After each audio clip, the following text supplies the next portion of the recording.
Now we will start. Good evening, everyone. I will request Kulkarni sir to start today's lecture. Hello, good evening, everybody. Those who are in India, as well as those who are in US, especially Professor Stanley Brun. As per our theme for this year, we have Science through Philately. So today we are happy to have Professor Stanley Brun, who's going to talk on maps and geology. But before that, there are some technical problems that he is unable to join us. We would request everybody to listen to Mr. Arvind Avti. Yesterday, he delivered a fantastic lecture. Very informative it was.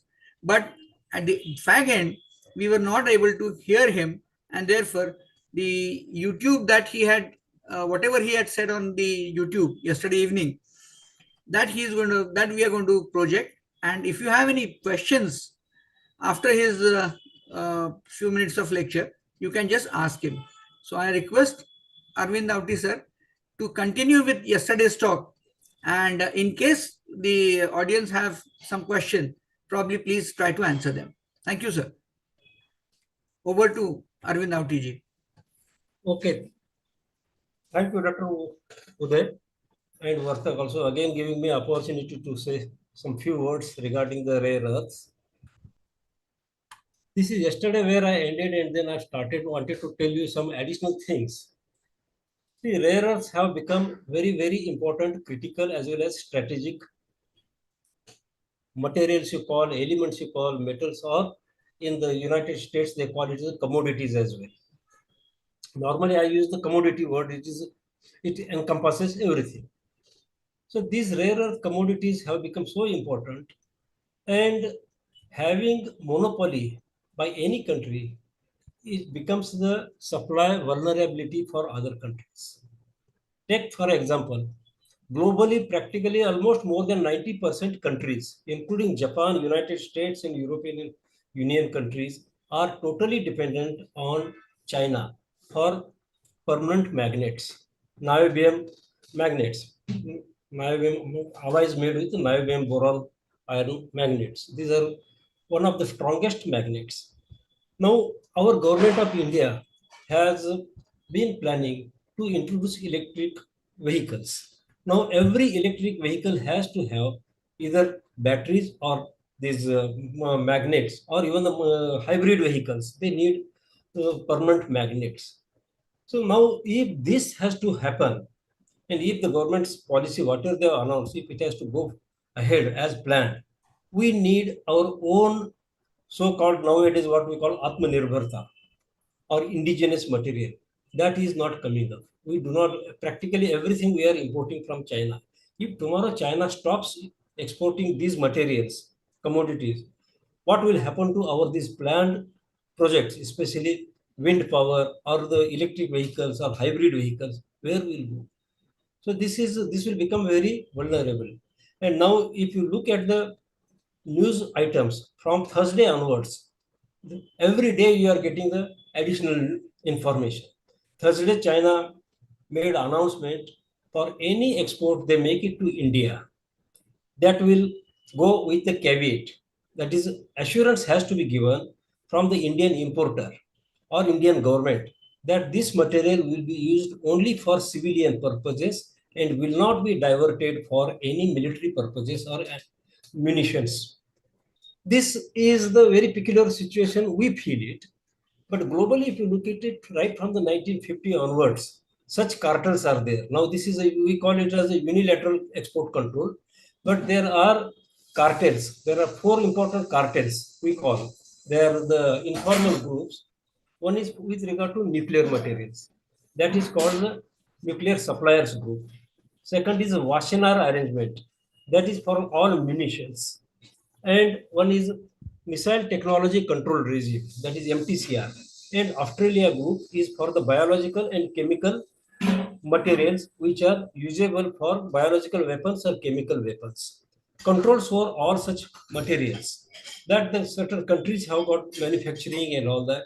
So if they export to some of the things to any other country, they go with the additional conditionalities. With regard to nuclear, I will just give one example. Nuclear suppliers group has got two control lists. One is called trigger list items. Trigger list items means that item triggers the requirement IAEA safeguard. If that material has to be imported from any country for us or any other country is going to import it, that item where it is going to be used, that nuclear reactor will be put under the IAEA safeguards. That safeguards is the International Atomic Energy Agency inspectorates. They will come, they fix the cameras and they will check each and every, even the gram level uranium or material is not diverted or any other things. There's such type of controls are there. Other list is called the dual use items. Dual use items means the items which are essentially used in the civilian purposes, but they can be diverted for the military purposes or nuclear purposes. Now, this material, rare earth material, comes under the dual use materials. Of late, in the last 30 years or so, it has attained its importance in such a way. Initially, it was a long time back, it was used for the mantle gas mantles, then flint stones or the coloring agents, various lighting measures. Nowadays, with the high-tech industries, where the separation of all these rare earth elements is possible, with the highly purified materials are possible, separation. People go for the manufacturing of the magnets or special alloys and all that. And those materials and alloys can be used apart from the civilian uses for the military purposes as well. That is why now the China is putting the conditions. If I export some X item or some magnet or any other commodity, it should not be diverted for the military purposes. That assurance has to be given. This, because China is the sole monopoly that is putting these conditions, it can be in the international parliament, it can be called as a unilateral export controls. It is not the all other countries. Now, if this condition would have been with the other countries, say some 5, 6 countries are there, they are having the lot of such material, others do not have. They will also put, this is what we call as haves and have nots. Haves will always think that have not should not have it. You got my point. So this technology transfer or material transfer, this has been going on for last 60, 70 years, and China is now in the position to control these things. Such things should not happen. So we should start working for exploration of the materials. Now we think or we have huge quantities of monazite. We have been all the time, we have been telling since my AMD days of last 30, 40 years, we are telling that world's one-third monazite is in India. But how much we are contributing to the global share? Hardly 2%, not even 2% share. Our manufacturing of the monazite sand is maximum 4,000 tons. Just imagine, whereas China annually is present, this year's 2024, their annual production is nearly 230,000 tons of rare earth oxide, not monazite or basnasite. We are 2,000 tons monazite. And from 4,000, 4 to 5,000 tons monazite. From that, 2,000 tons mixed rare earth oxide we can produce. Practically, we are negligible in manufacturing activities. So we need to enhance that. Actually, there are a lot of problems while handling monazite because it is radioactive. And since it is radioactive, other than IREL, no other entity can handle it. It is a government agency as per the Atomic Energy Act, it has to handle and it has to process it. Now, IREL is the only agency and it gets technology from only one agency, that is the BARC. We need to open such things in such a way that private participation should also be there because this is a huge investment is required, huge R&D has to be carried out. And if not possible with regard to the monazite, we as a geologist, whether it is Geological Survey of India or Atomic Minerals Directorate or any other state government agencies and all that, we should start exploring for the basnasite type of deposit, which are free from radioactivity, as well as the clay minerals or the lateritic soil. We have got India is having a huge lateritic soil or laterites in the east coast area, in Orissa and Andhra Pradesh. Let us start looking for whether we have got any, and extracting rare earths from lateritic soil or from basnasite is far, far easier than extracting rare earths from monazite. Cost factor wise, yesterday I told it is nearly 4 times. The monazite handling appears to be more than 4 times expensive.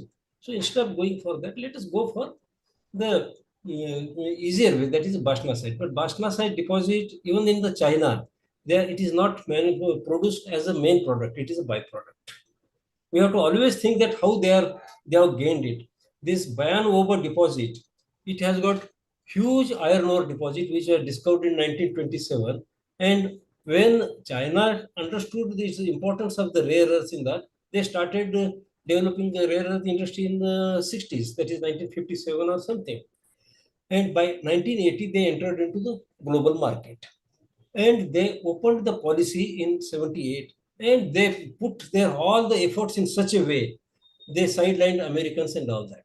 America's major deposit was the Mountain Pass in the California, which contributed to globally it was the major share, nearly 20 years from 1965 up to 1985. It was ruling. But as China entered, and China's production was very, very economically much cheaper to handle that Bashna site compared to American this thing. And that way America lost all these things, and ultimately they had to close their mines by 2002. And totally they made themselves dependent on China. Now, again, they have reopened that mine. That mine, Mountain Pass deposit mine, they have reopened it. Last year, I think some 20,000 tons or so Bashna site ore, they have extracted it.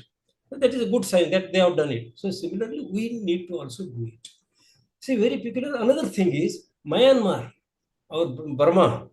It was nowhere in the picture with regard to the rare earths. Suddenly, it has emerged in last 10 years, and now it is one of the major suppliers of the rare earths to China. China has acquired, today in the newspaper it has come, China has acquired in 3-4 African countries the rare earth properties. It is not dependent on only on the Bayanobo or the South China that iron absorption plays. It is also acquiring the properties in other countries. And they are this thing, Myanmar is supplying, it is very close to their border. So supply from Myanmar to China, it is easier. So wherever they are getting, they are acquiring all of these properties. Including Americans are also, the material the concentrates they are exporting to China for getting it value addition, this thing. Because separation and beneficiation, especially making of the high-end rare earth oxides, separated oxides, not mixed oxides. It is very complicated and expensive. Technologically, you need very advanced technology that unfortunately we lack. We are lagging in that. Now, recently, the BARC has taken up that job, but it is not everything. We should not put it only on the BARC. We should also look for the other institutes, also come R&D institutes, and look for and develop this technology in such a way that even our monazite can also be extracted from monazite. The RE can be extracted, because RE extraction from monazite is difficult, as I said. Now, for 4 or 5,000 tons of monazite we are extracting. For that, huge volume of material ore has to be handled. Say, I'm telling you, total THM content. It occurs as a placer deposit. And in total sand, we take 100 tons of the sand. In that, average content in the best three deposits in India, in Chowra, it is average content of total heavy minerals is 50%. In Manola Kuruchi, in Tamil Nadu, it is around 40%. And in Orissa, Oscom sands, it is 20%. Assuming Oscom sand is there, 20% total heavy minerals. So out of 100 tons of sand, I will get only 20 tons of THM. And within that total 20 tons of THM, this rare earths will come hardly 2% within that 20%. Means how much it will come. That means to extract this much monazite, huge quantity of overall ore has to be handled. That is the major this thing. And what they are doing it, they have to extract this ilmenite, rutile, garnet, zircon, and sylvanite. They need to get market also for that. If they don't get the market for ilmenite, sylvanite, garnet, and all that, what they are going to do with that? Just extracting this monazite will be very, very expensive there. Yeah. This is the major problem. And now America is again putting the 2 days back, or even the today it has come 100% tariff they are putting it. This is a war going on, the mineral wars is going on. Basically, nowadays we call it is all technology warfares are going on rather than the actual field wars. Now, since China is controlling it, China is utilizing it, and now other countries are suffering. There was a time Toyota manufacturing the Toyota cars, they reduced to great extent about I think 2015 or so during that period. They came to India. Another story I tell you. They came. Japan had put our heavy water board as well as many other our atomic energy related establishment under the embargo conditions, export controls. They were not exporting any of the materials to India, Japan. This happened post 1998 Pokhran 2, Pokhran 2 nuclear tests. Majority of the countries had put ban or embargo on India, and Japan was also one of them because whatever the Americans followed, Japan used to follow it. So they did it. And we used to ask them to, Americans have relaxed the conditions. You also start with relaxing conditions so that we can have the exchange. But they were not staying. But when this in 2010 incident took place, that Senkaku matter incident, as I yesterday told that Chinese trawler Arvind sir, Japanese Coast Guard and all that. Stanley Brun is on the line. He's on the line? Yeah, I think. Okay. Then can I stop immediately? I just ask him. Ah. Professor Stanley, please. Are you ready with the projection? Okay. Hello. Oh, Okay, nice to see Uday. you. Ah, Join Alele. yeah. Dr. Stanley is there. Yes. Professor Stanley, good morning. Good morning. Ah. Finally connected. No. It's very nice to see you.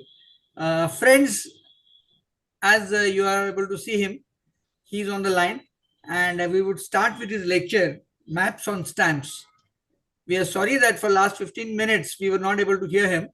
Now let's have his treat for geology, that is maps on stamps. I request Professor Stanley to go on with his lecture. Yeah, Professor Stanley. Uday, Ah. introduction, introduce na speakers. Dr. Nichols will introduce him. Dr. Nicholas probably, I'm sorry. I would request Dr. Nicole to introduce Professor Stanley. Nicole, madam. Can you hear me? Yeah, please. Good evening, everyone in India, and good morning to Professor Stanley Brun. I'm so happy to see you because we were very worried of whether your technical issues could be solved or not. So anyway, we are very happy to see you here, sir. It is my great honor to introduce today's very distinguished speaker, Professor Stanley Brun, Emeritus Professor in the Department of Geography at the University of Kentucky. Professor Brun is a globally renowned geographer whose work spans political, social, urban, and human environment geographies, as well as the history of the discipline itself.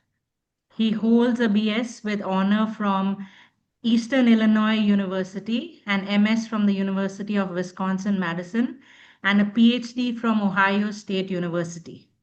Over his remarkable career, Professor Brun has taught at universities across more than 20 countries on all continents, sharing his expertise on topics ranging from urbanization and human geographies of the future to information and communications and environmental geography. Professor Brun has an extraordinary record of scholarship. He has authored, edited, or co edited over 30 books, published more than 150 articles, contributed over 100 book chapters, and delivered more than 200 presentations worldwide. His contributions have been recognized through numerous honors, including the Lifetime Service Award from the Southeastern Division of the American Association of Geographers, honorary doctorates from Almaty State University and the University of Helsinki, and election as the Fellow of the American Association of Geographers in 2019. Beyond his research, Professor Brun is also a mentor, editor, and innovator in geographic education. He has served as the editor for both the Professional Geographer and the Annals of the Association of American Geographers, and has been instrumental in establishing awards for young scholars and creative teaching in geography. With travels to more than 110 countries and a deep engagement in teaching, research, and applied geography projects globally, Professor Brune brings a truly international perspective to his work. Today, we are privileged to hear from him, and I'm confident that his insights will inspire and enrich all of us. So please join me in giving a very warm welcome to Professor Stanley Brune. Sir, the stage is yours. Okay. Thank you very much for this kind and gentle introduction. It reminds me that we all have careers that we should have some pride in, but also we should have, looking forward, what would we like to do before we leave planet Earth? In terms of friendship, in terms of research, in terms of ideas. So I think the people I associate with that I most like and most respect are those who have imaginative, curious minds. Those who have frozen minds, I don't have very much time for. Because if you're frozen, means you're not going to do anything. So you can twiddle your thumbs or you can look out the window. But I think life is to be enjoyed and one of constant learning. I've never been in India. I have a friend who's trying to get me to India one of these days. I would look forward to that and visiting other universities and learning about Indian geography. I'm a geographer, but really I'm transdisciplinary. I have no problems relating with people from the natural sciences, the social sciences, the behavioral sciences, or the humanities. And I think that's the attitude, that's a perspective I think is important for future research in any field. I think universities need to respond to these intersecting universes, knowledge universities that are out there. Because I think the more we do that, the more we find out that we can better understand something and make a valuable contribution. I know that's a statement which is probably not everyone will agree with. And I'm aware of the fact that some people think, well, I should train my students the way I was trained. Well, I'll look the other way and say we need to look for new ways of exploring anything. And I think that that's the direction for the future. That's the challenge for universities. That's a challenge for departments. It's a challenge for individuals. How do we move out of this sameness, this repetition of doing things and moving in directions which are intersecting, transdisciplinary, interdisciplinary? So when I look at the contemporary world, I look at topics like global warming, climate change, sustainability, gender studies, COVID-19, healthcare, social welfare. These are intersecting fields of study, aren't they? There's not one discipline that has the cornerstone or the best way of studying it. And the more we intersect with other scholars, either personally or with their students or in publications, I think the richer our knowledge base is going to be. So that's where I come from with respect to looking at stamps. I think some of you expected that today I would be showing you a lot of stamps. Stamps maybe from articles I've written, papers I've delivered, or from my collection. But I think that stamps, I want you to think about stamps. So as I was mentioning, I think it's important to look at what we're talking about today in terms of your head. What are you thinking about as I'm sharing some ideas? So I think it's more important. This is going to be sort of an idea presentation about the importance of stamps. It's not going to be showing you my collection, which is huge, It's not going to be showing you stamps from a recent publication. I don't want to do that. But I want you to think along with me about the importance of stamps and what they say and how we can read them. Okay, some background information. I've been collecting stamps for over 70 years. Over 70 years. I started collecting stamps when I was very young, and I would write missionaries and ask them to send me a letter and put some stamps on the letters. I inherited a collection from an uncle who's no longer living, gave me his collection, and I decided that this was something I really liked. And maybe this is one reason why I'm a geographer, because stamps are about places, stamps are about environments, stamps are events about things we see every day.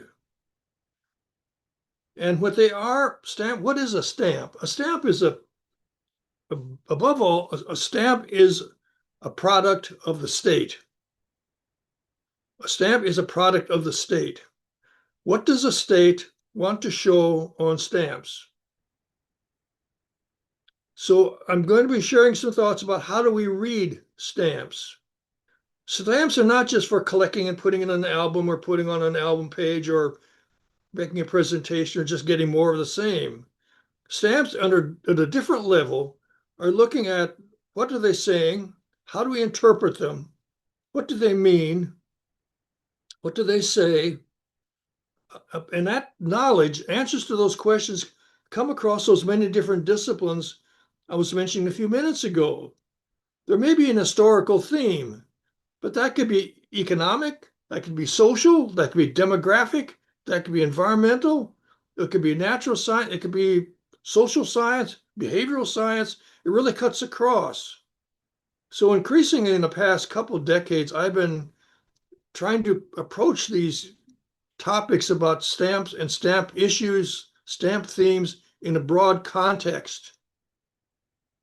So reading and interpreting a map, which I collect a lot of map stamps, reading and interpreting a stamp that has maps on it tells me a lot about what does that state want to show on that stamp. And I'll make more points about that in just a few minutes. So stamps are small pieces of paper, small pieces of political paper about what the state wants to show about itself. And that showing can be to its own residents, its own citizens. It can be to outsiders.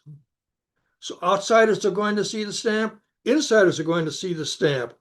That's different from money. Money is used internally, but stamps are really internal and both internal and external. Some of you probably collect country stamps, stamps of India, or the stamps maybe of Pakistan or China or Sri Lanka. But some of you also probably collect themes, music, maybe maps, maybe women, maybe cartoons, maybe historical events, maybe a specific individual. So there are many who we call topical collectors. There is an organization, and I can send Ajit the address for it. There's an organization in the US called the American Topical Association, ATA. And it has probably maybe 100, maybe more than 100 different topics that people collect.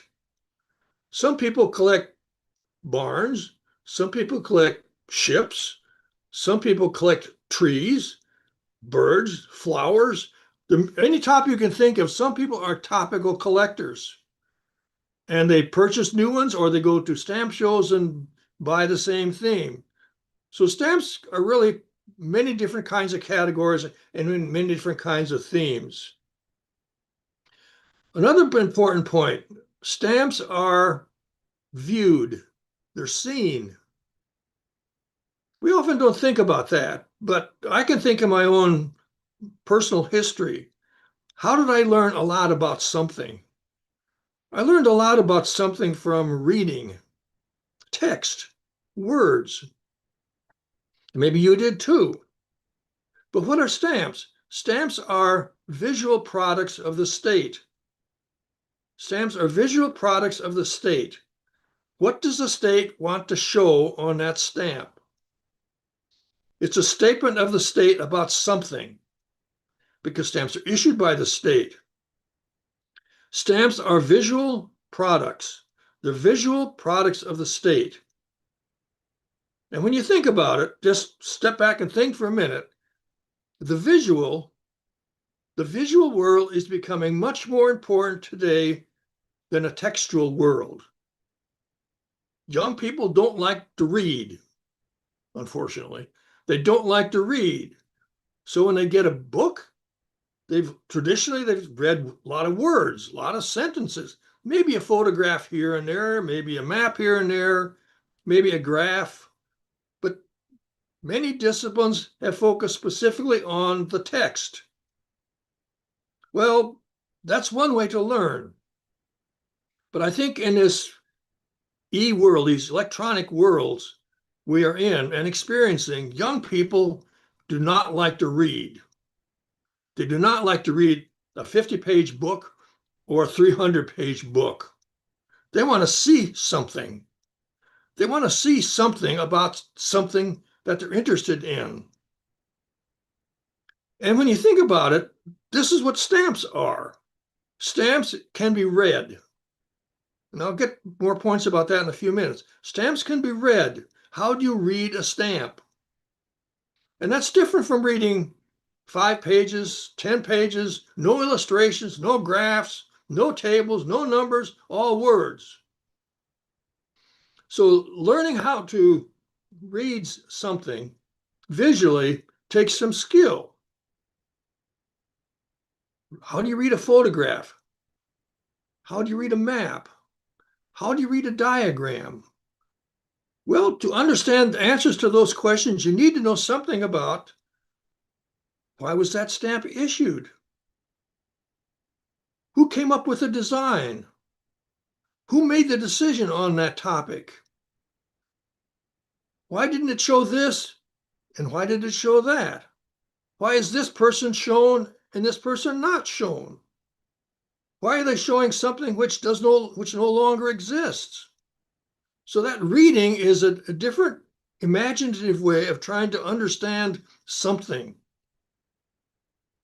I think too often in our past, maybe your past, maybe certainly my past, young people would look at a book and they'd see a photograph or they'd see a map or graph and go to the next page. They wouldn't spend time thinking about the questions I'm asking us to think about. Who made the decisions? Think about that. Think about stamps in India. Who makes a decision about issues of stamps in India?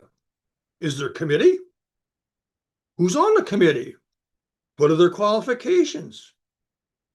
In some countries, it's the leader makes the decision. In some countries, it's a group of citizens. In some countries, it's a group of citizens mixed with professional scholars. To answer that question in the United States context, we have a Citizens Stamp Advisory Committee. Citizens Stamp Advisory Committee. And that committee makes a decision on stamp issues, designs, topics, and dates of issue. Who's on that committee? Some scholars, some collectors. I don't think it's not politicians primarily, it's not. So it's a group of citizens who make that decision.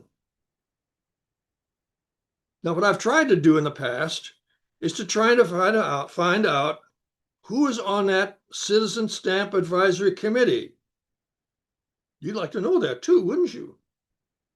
I'd like to read their minutes. I'd like to read what they talk about. I'd like to read what they've discussed. What were the votes? But that information is not available to the public. It's interesting, isn't it? So even in an open democratic country, questions about stamps are not fully answerable because we just don't know. Okay. Each stamp has a history. And I've done some work on this. I would encourage others to do the same thing. If you find a topic of interest, try to find out, if you can, why was that stamp issued? Who promoted it? Did it come from the grassroots? Or did it come from a group interested in agriculture or in green energy or in women's issues? Or was it by somebody from the top, a top politician or a king or a queen? Who made the decision on that topic? Second question is, what image was selected?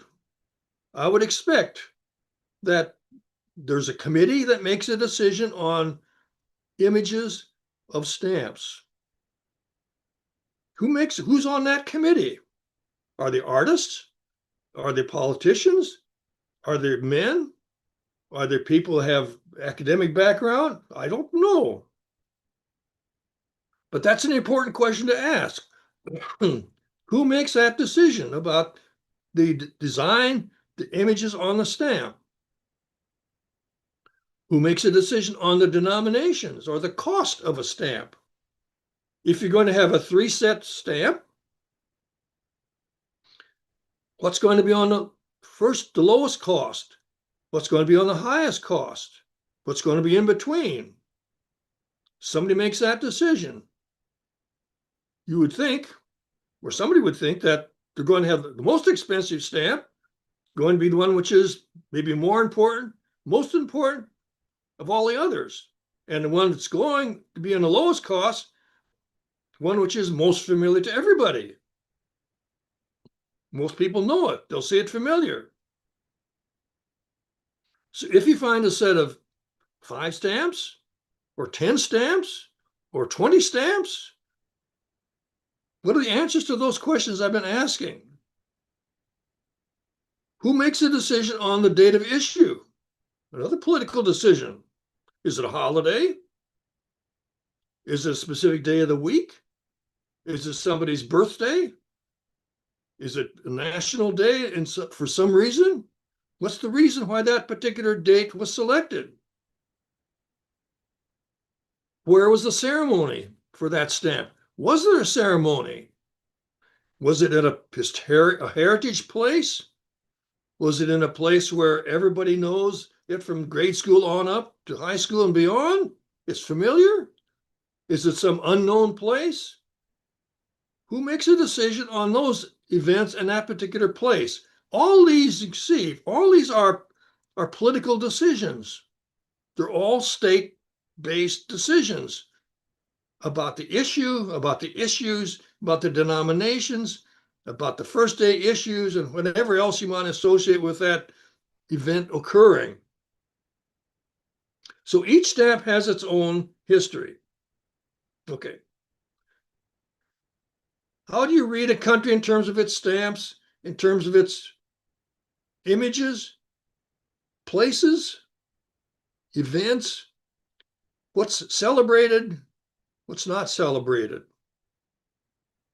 What was celebrated by stamps in 1947, in 1957, in 1987, 2017?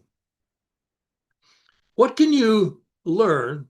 What can you read about stamps issued in those years in India or any place? You can read something about that because it's a piece of visual history. A stamp is a piece of visual history. Are the same topics important for stamps issued 20 years ago, 40 years ago, 10 years ago? Or are they different? What differences are there? Who made the decision on the differences? So we can read stamps important for the past or for the present.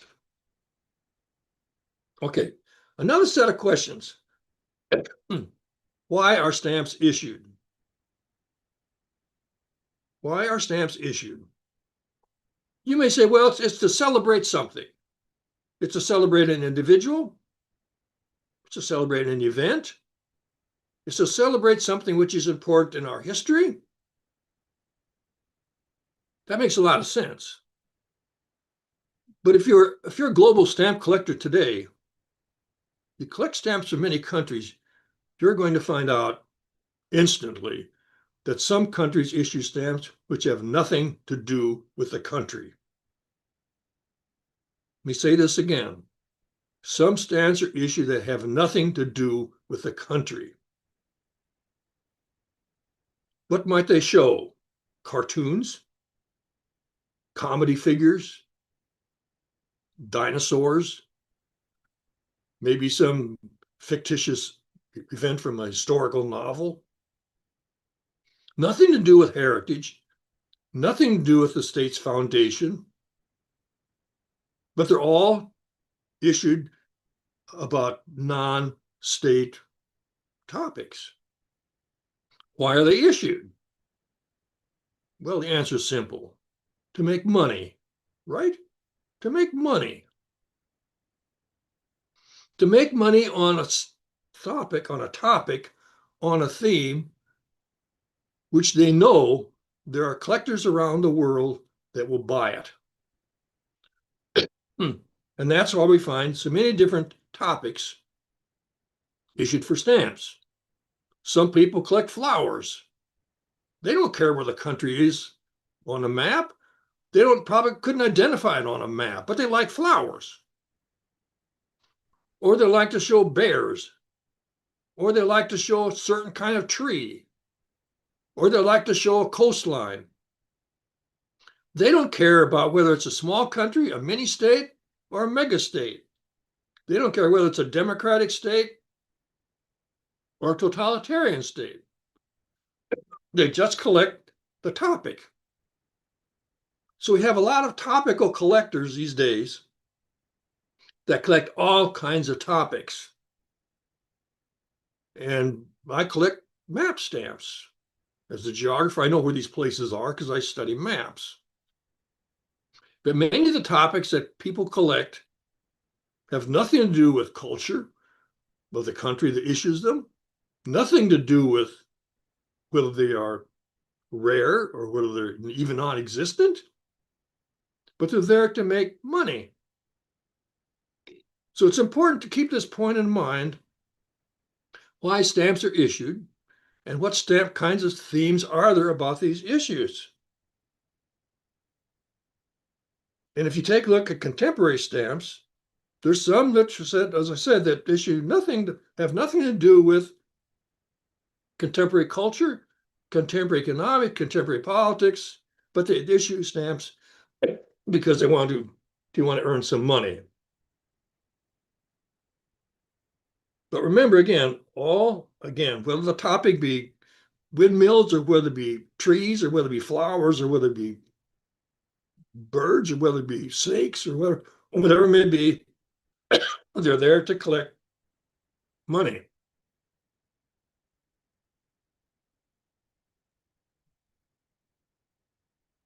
Okay, what am I interested in? I'm interested in looking at stamps, as you know from the past 15 minutes. I'm interested in stamps more than simply as collecting items. They're more than simply collecting a topic about a specific theme. I'm interested in the process that's behind the issue of that stamp or those stamps. What is the process? The kinds of questions I was raised earlier about committees, about leadership, about membership, who makes a decision, how the decisions are made. I'm interested in the process of that because that tells me something more than simply it's just a small piece of paper showing a snake or a bird or a tree. It's the process I'm really interested in.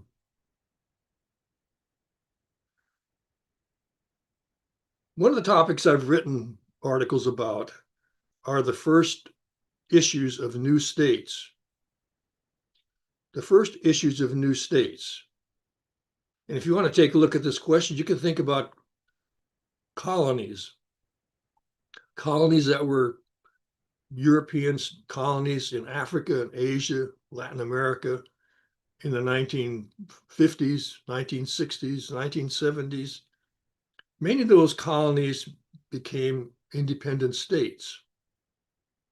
Many of those colonies became independent states, and what did they do? They issued stamps for the first time. I wrote a paper a couple decades ago about the first issues of new states. Think about that for a minute. If you're a new state and you want to issue stamps, what do you want to include on your very first stamp or your very first stamps? What do you want to show on the stamp which has the lowest cost, which the most people will see? What do you want to include in the highest cost of those a set for the first stamp? Well, what did we find out? Some states will have a map. They'll have a map on the very lowest cost first issue. They want to show where they are on the planet. Show it to whom? Those inside the country and those outside the country. People inside the country may know, not necessarily. People outside the country may know, but they may not know. But they want to show where they are on the planet. And again, another example. The stamp is a product of the state. And stamp issuing a stamp which shows where that place is will be informing the insiders and the outsiders. It might be that the state wants to show the ruler, the political leader of this new state. And maybe that person had a key role or the key role in identifying the stamps for the first set. So, as we know, behind reading stamps for countries, leaders like to see themselves on stamps. Maybe they want to show where some heritage event existed or exists, because that's important in their identifying who they are and where they are in the world. So again, the stamp is a visual product of history.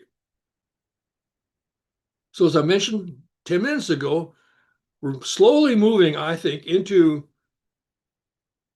visual history as opposed to textual history. There's a big difference. As I know from teaching, many young people do not like to read. Maybe they can't read, I don't know. We need to have the skill developed about how do we read the visual? How do we read what we're seeing? Not just turn the page and ignore it, go to the photograph, don't look at the photograph, don't look at the map, don't look at the graph, don't look at the table, just go to the next page and more text. I agree that textual history, textual learning is very important. That can be very imaginative. But I think we have to learn, how do you read the visual?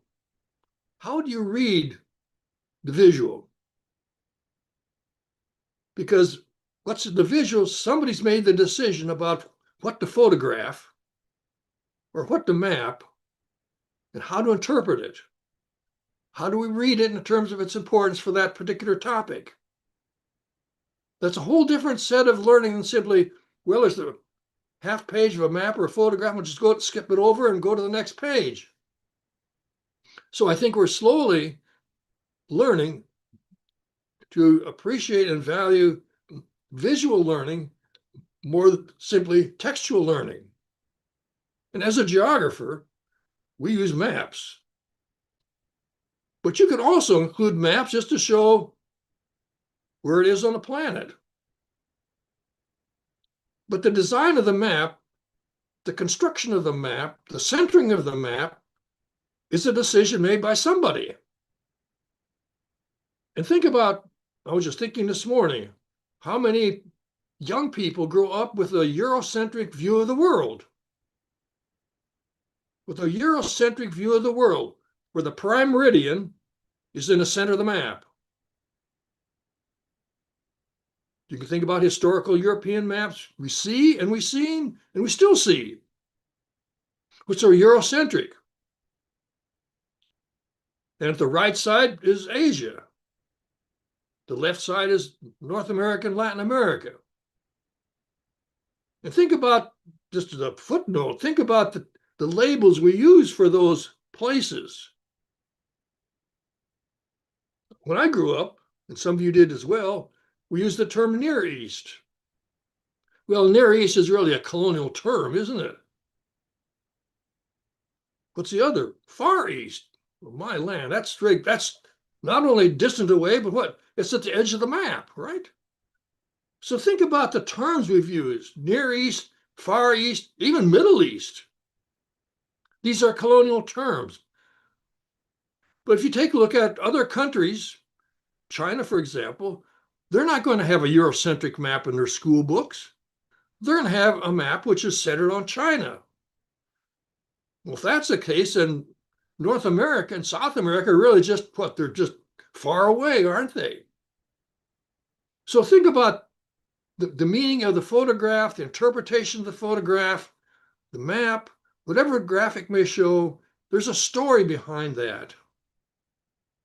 And I think teachers are slowly waking up to the fact that we need to engage in more visual learning and critical visual learning. How do we read it? You may say, well, reading a map is difficult. Of course it is. It can be very difficult. It can be very impossible. You may say maybe dangerous. Well, that goes with critical thinking, doesn't it? But some people don't like critical thinking because they don't think critically. So I'm trying to get us to think outside these boxes. Okay. So I'm interested in the process of stamps. I'm interested in the stamps of new states.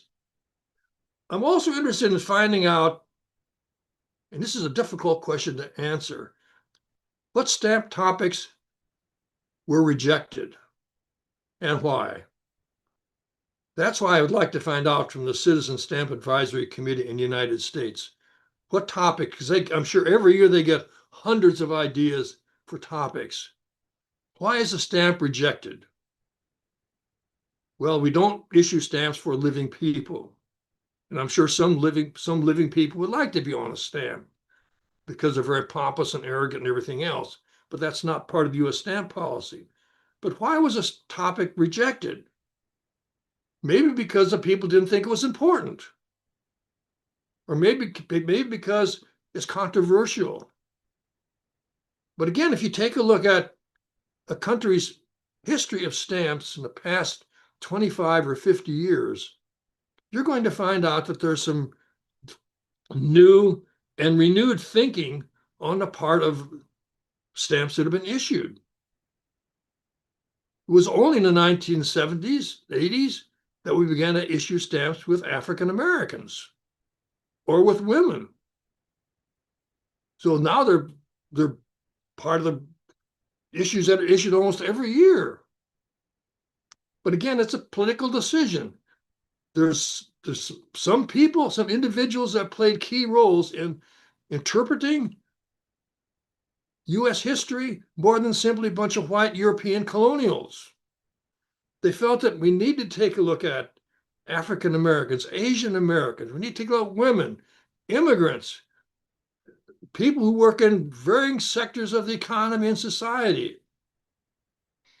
And I'm sure that some people think that, well, the US has issued stamps about Hollywood, about cartoon characters. Sure they have. But again, keep in mind what I said a few minutes ago, some of those are just to make money.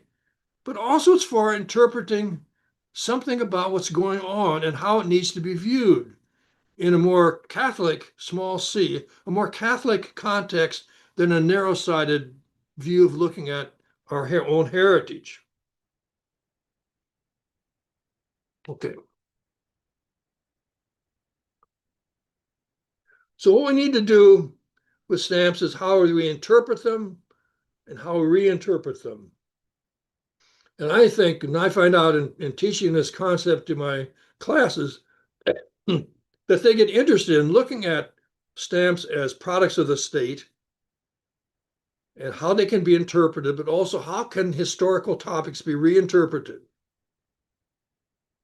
It's quite obvious if you take a look at US stamps in the past 30 years, 30, 40 years, there have been fewer stamps about military topics, fewer stamps about military conflict, and more dealing with, I would say, human rights, human values, human society, humaneness, and the intersections of all these different groups with respect to understanding something about a greater role for democracy and everything else that is inherent and part of US history and culture. So it's a different way of looking at the same things. Okay. What are my topics I'm working on these days or recently? I've written an article about Arab stamps, stamps of Arab countries. This published in the Arab World Geographer. Stamps of Arab countries. What's on those stamps? Rulers, sheiks, kings. What's not on the stamps? Women, right? Israel, except it's shown as Palestine. See, they're political statements, aren't they? So the stamps of Arab countries are quite different if you want to compare Jordan, Morocco with others in the Persian Gulf. They're quite different from Kuwait, Qatar than they are for United Arab Emirates. It's a good topic to learn about how the different countries see themselves as reflected in their stamp issues. I wrote a paper a couple of years ago with a couple of geography friends in the UAE, and we looked at UAE stamps. And for a long time, they were just primarily almost insular thinking. But in the past 10 years, they become much exterior thinking about beyond the UAE, beyond the Persian Gulf, looking at other parts of South Asia, Southwest Asia, world topics. And of course, that's the image part of the state, isn't it?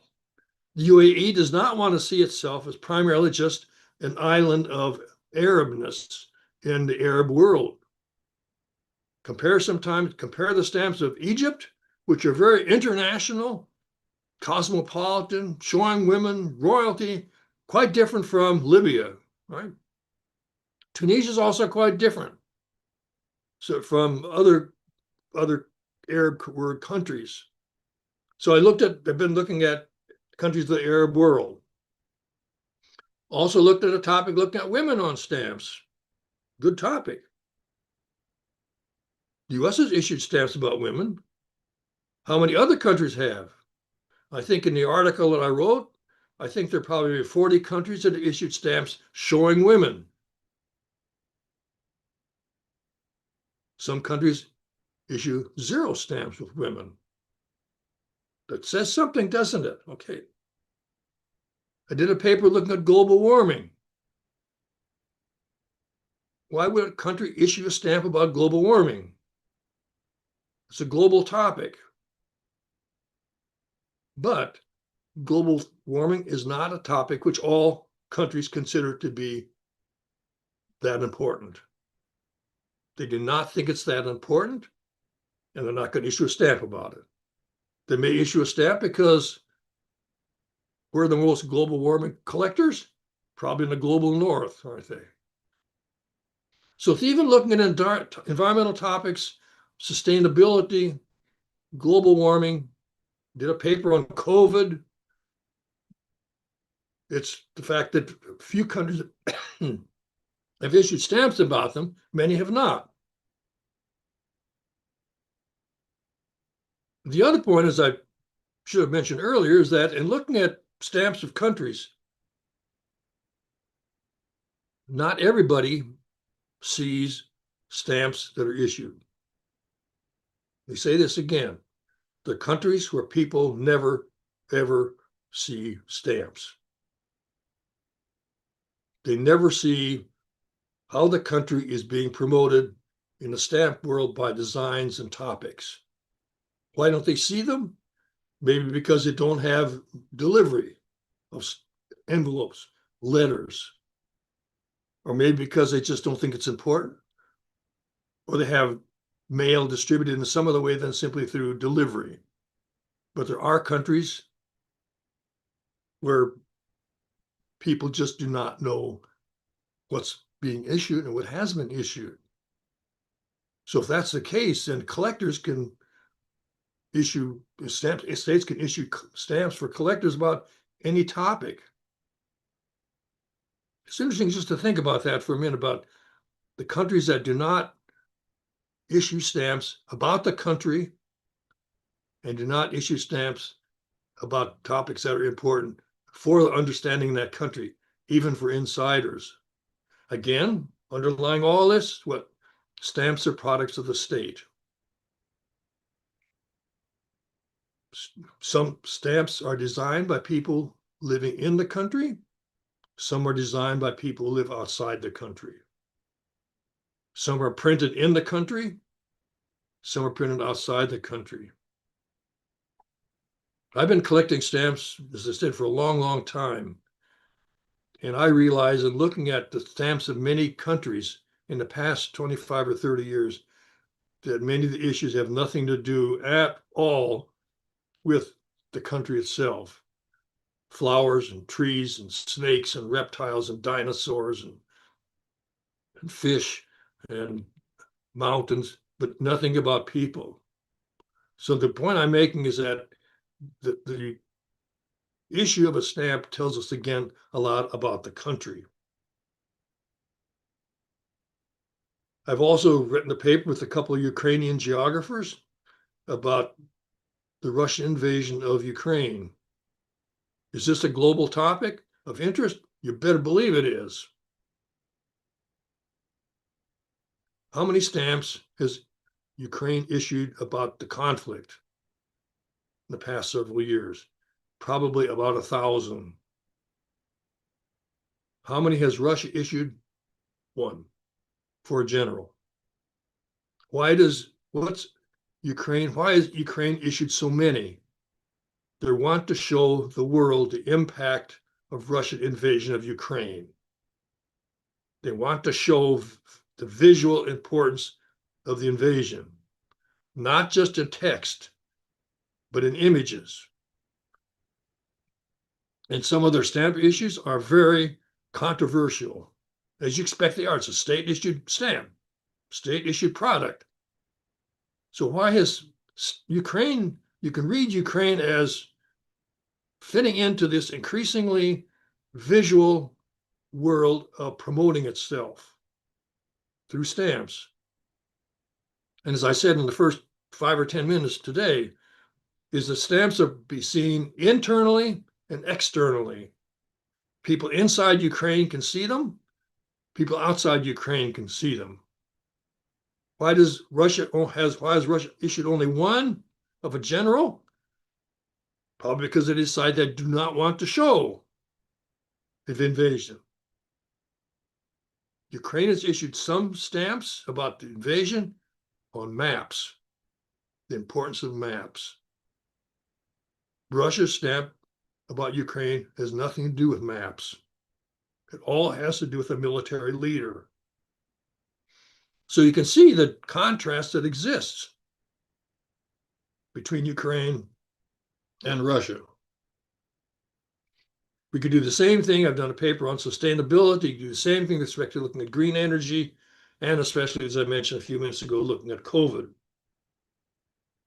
I've also written some papers about polar areas, Arctic area and the Antarctic area. And these are topics which many countries are involved in research in the polar areas, especially in Antarctica. If you take a look at the map of Antarctica, there's no territorial claim to any particular part of Antarctica. The continent is carved out like pieces of pie, but those are where the particular territories and states are conducting research. There's no ownership. There's no ownership of New Zealand or South Africa or Australia or the United States or Norway issuing part of Antarctica as part of its territory. So maps are an important part of Antarctic stamp history, but so are stamps about topics which relate to Antarctica, about wildlife, about culture, about global warming, about discovery, historical, contemporary. The best example of this, the country which has issued the most is French Southern and Antarctica Territory. They've issued hundreds of stamps about Antarctica in the past several decades, with explorers, maps, wildlife, coastlines, global warming, and many other topics. Okay.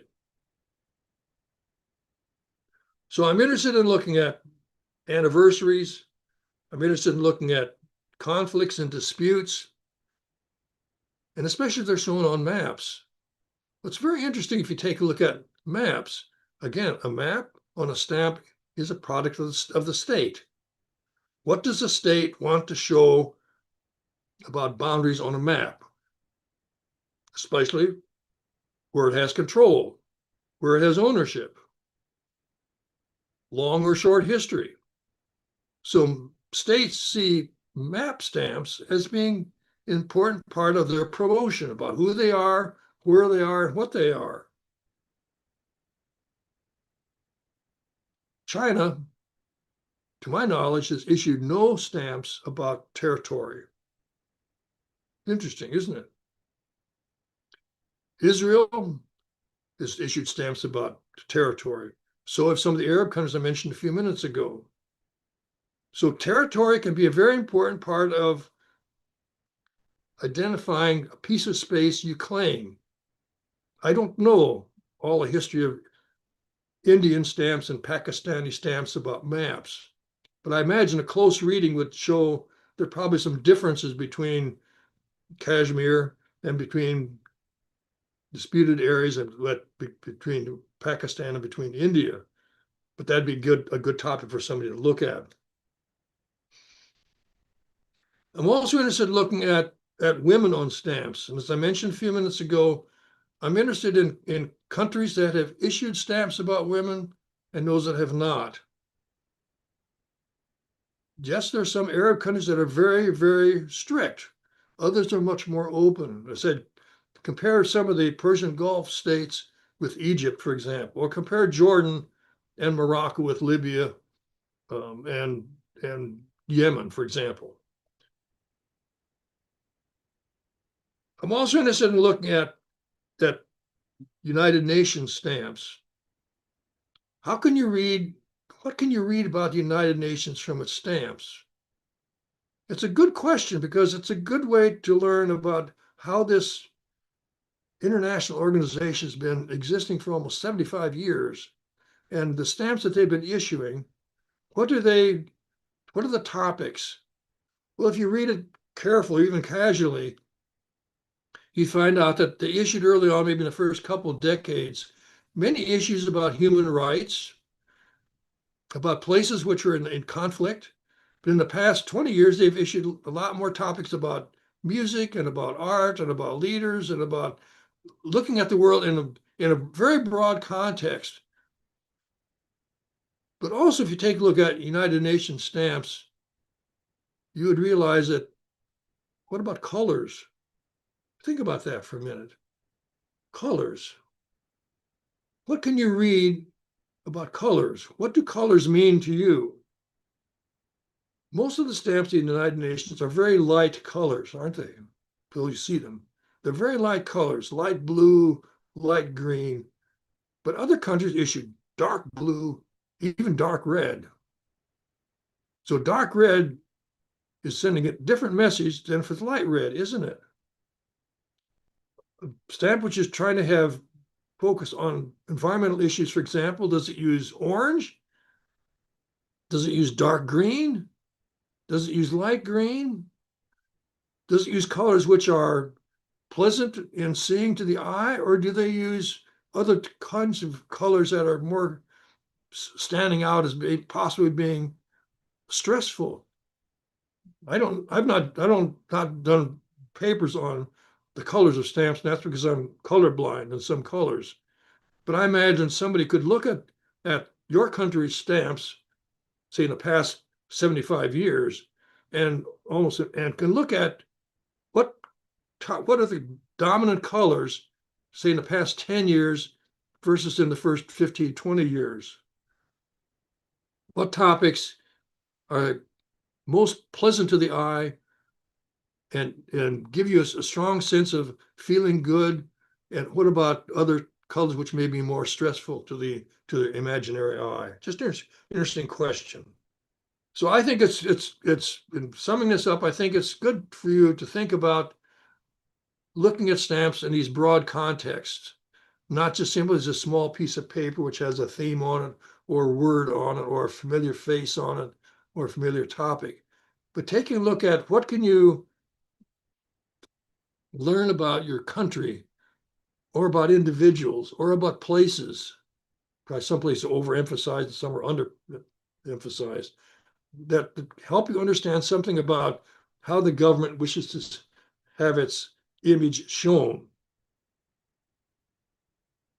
So I think it's the visual product, which a state is, the visual production of a state leads to some, or can lead, probably should lead to some kind of reinterpretation of what's being shown.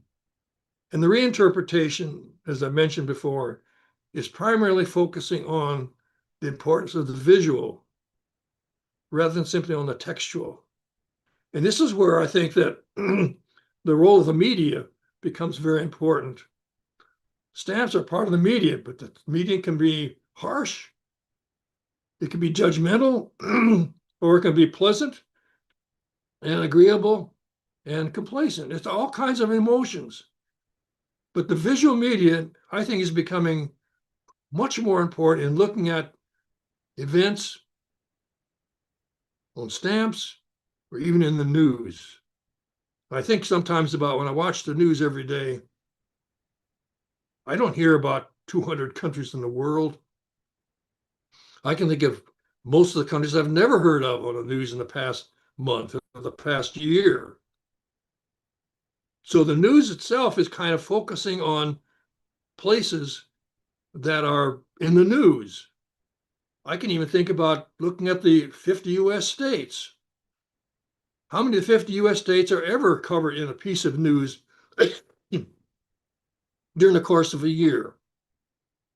What about in the case of India?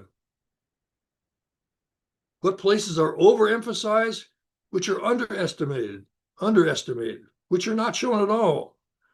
What's shown about places that are off the beaten track, places that are off the grid? We would use a term in English called like deserts. They're just news deserts, but their people live there. Kids go to school there. People go to worship there. People recreate there. What can we read about these places which are not shown visually? It's a completely different world. And I think that because I grew up in much of rural America, and I can think of people and very good friends I have there that their places are never in the news, never. And makes you wonder, who lives there? Why do they live there? Well, I think answers to this question, which is not really the focus of this presentation, but I think we're moving into increasingly a visual world, but also into a networked world.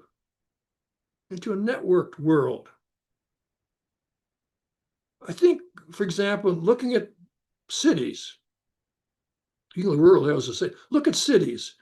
Cities oftentimes have real mixes of people, don't they?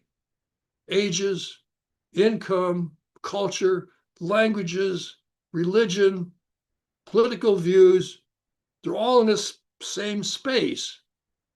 But oftentimes there are sharp differences, aren't there, between them? I'm editing a book calling it Parallel Universes.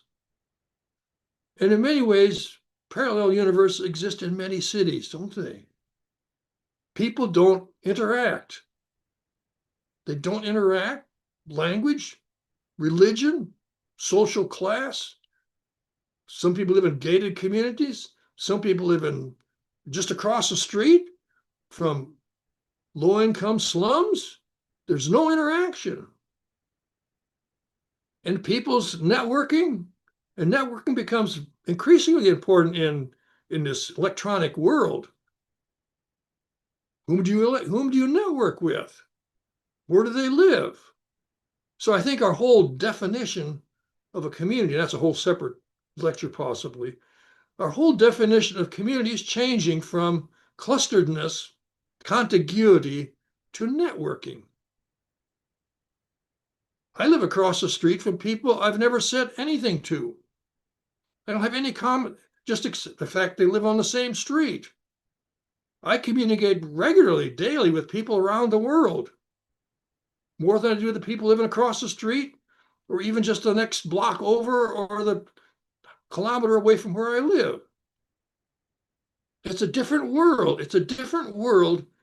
And how do we, and I think we have to think about how's that configured? What does that mean? And how do you interpret it? Young people with all kinds of electronic gadgetry, where are the people living that they're connected to? Maybe half a world away, right? Maybe a next city over, maybe another time zone, but not the people who live just maybe a kilometer away.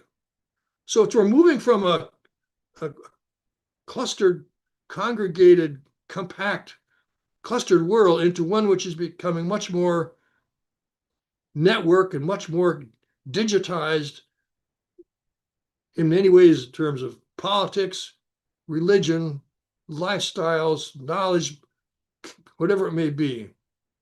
Okay, so let me close there and be open for questions or comments or anything you want to say.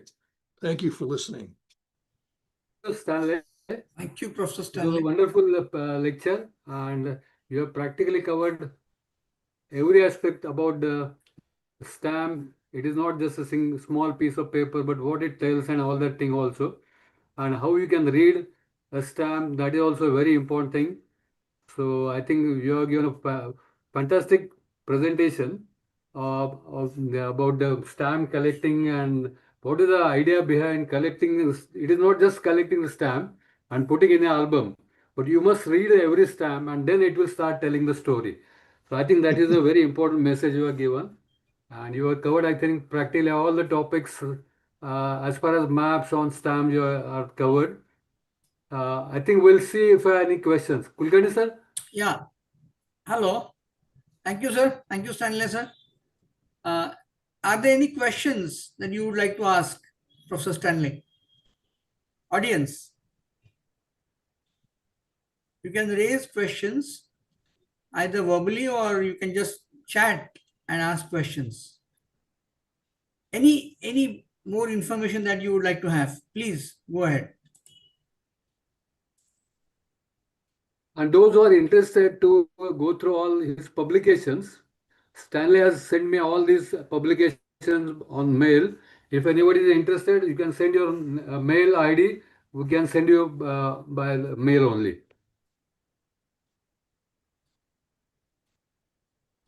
Are there any questions? They can always email me questions if they want to. Yeah. Do that too. Yes. Thank you, sir.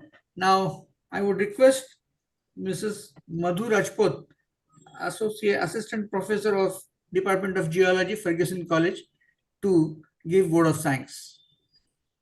Madhu, madam. Yes. Thank you, Dr. Kulkarni. Uh, First of all, I would like to thank Dr. Auti for his insights into the geopolitics of rare earth elements.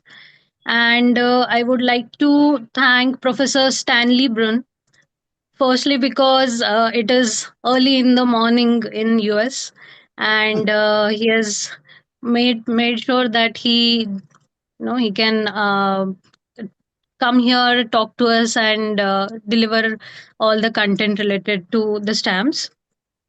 I am very, very fascinated how a piece of paper which is 2 by 2 centimeter in size can tell so much to us. It is a really fascinating world. So I've seen people collecting stamps, but I had no idea the stamps can tell us so much. They can tell us about the country, how the country wants to portray itself in front of the world, how they want to show their culture, science, and art. And as Sir said, most of all, the people of the country, and in fact, the geopolitics as well. It is extremely fascinating to see all these different facets of the stamps. It was a wonderful talk, sir. It was a pleasure listening to you. Thank you so much. Uh, I would like to tell our audience that tomorrow we are going to have a session by Dr. Shrikant Zadav, which is related to rock cut caves. So let us meet tomorrow again at 6 p.m. Thank you. Thank you, Stanley, very much. Thank you. Yeah, yeah. So Pathak Madam, I think you can close the session.